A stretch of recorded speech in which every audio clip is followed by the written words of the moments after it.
Terima kasih Mirsa, masih bersama kami di seputar Bali. Jalan Sehat digelar serangkaian HUT ke-99 RSUD Wangaya Kota Denpasar. Selain bertujuan membudayakan pola hidup sehat, kegiatan tersebut dijadikan sebagai ajang silaturahmi antar pegawai di lingkungan RSUD Wangaya Kota Denpasar.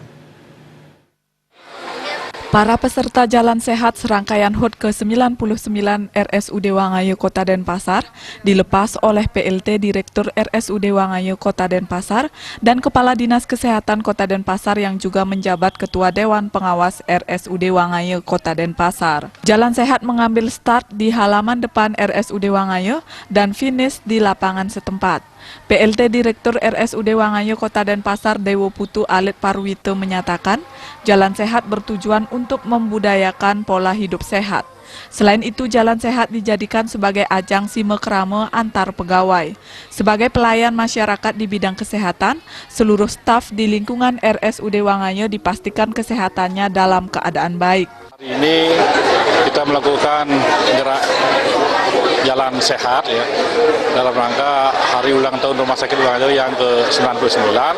Di sini tujuannya pertama memang ingin mengeratkan persaudaraan, rasa persaudaraan antara staf Rumah Sakit Wangaya yang setahun sekali kita berkumpul di sini untuk ya saling seperti silaturahmi lah gitu antar teman kan, karena walaupun kita dalam rumah sakit kadang-kadang kita bisa jarang ketemu loh di sini ya antar staf itu. Jadi ini merupakan suatu sarana bagaimana mendekatkan kedekatan secara psikologis antar karyawan.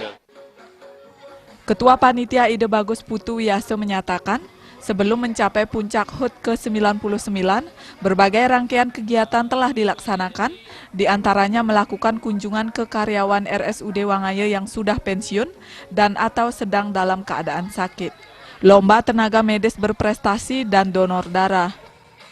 Ini termasuk HUT yang ke-99, ya. Jadi rangkaian yang telah kami lakukan ini sebenarnya H-1, jadi puncak acaranya itu di tanggal 6 Januari. Kemudian kami telah melakukan beberapa rangkaian termasuk kunjungan kepada karyawan yang sudah pensiun yang menderita sakit. Kemudian kita melakukan tirta yatra ke adat ke Limapura, kemudian melakukan lomba-lomba perawat atau tenaga medis berprestasi. Kemudian kita telah melakukan aksi donor darah, itu bidang sosial kita. Kemudian sebentar lagi kita mungkin akan melakukan lomba cuci tangan sehat, gitu ya. Kemudian puncaknya baru besok. Ya. Usai melaksanakan Jalan Sehat, rangkaian acara dilanjutkan dengan lomba cuci tangan dengan diiringi pertunjukan dance. Kegiatan juga dirangkaikan dengan pengundian hadiah door prize oleh panitia acara. Desa Aryani, Bali TV.